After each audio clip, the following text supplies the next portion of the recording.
Coming up, rip currents, something Dr. Nab talked about being a serious danger from Barry, and boy, was it a dangerous weekend. Take a look as a human chain is what's able to help these people get out of a rip current. We'll show you the video next. There are ways to be safer at the beach, though, so we want to highlight that for you by bringing in Wyatt Werneth, the national spokesperson for the American Lifeguard Association. Wyatt, thanks so much for joining us.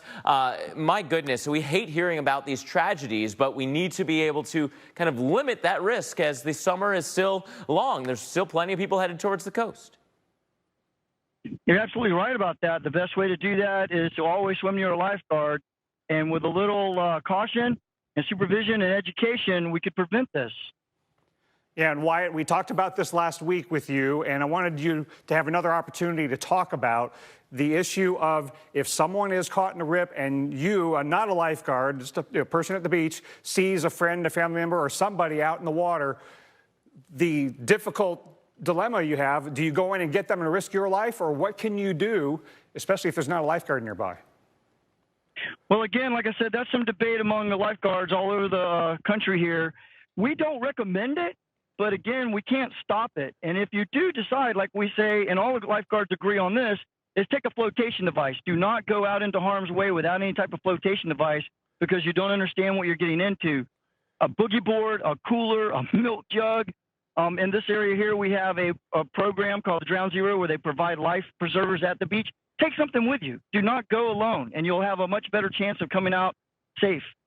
And Wyatt, can you speak a little bit to how the rip currents have this almost perverse nature to them, in that you think, as a person looking at the beach after a storm, low tide, where the waves aren't breaking, if you don't know what you're doing, you look at all that and you say, that's the perfect spot to be for my family. Young kids might go out there, but that's actually where the rip might be at its worst.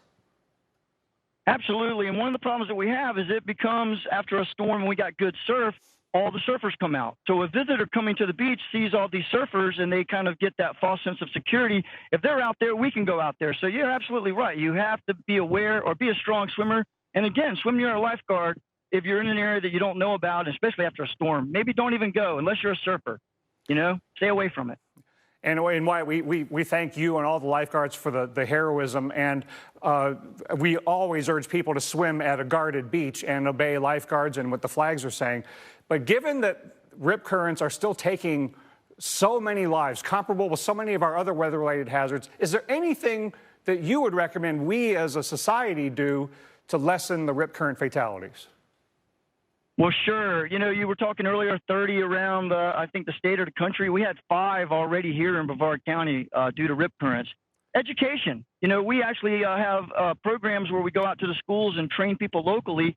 We even actually have the tourism. We have brochures and stuff like that, as well as signs up at every beach access. And the flags are something that we have to educate people on what they mean. So education, look into that area. You wouldn't go to the forest without understanding the wildlife, so the beach is the same thing. Yeah, knowing the risk, knowing what you're getting into, and, you know, basically taking personal responsibility and staying safe. That's Wyatt Werneth with the American Lifeguard Association. Thanks so much for joining us this evening.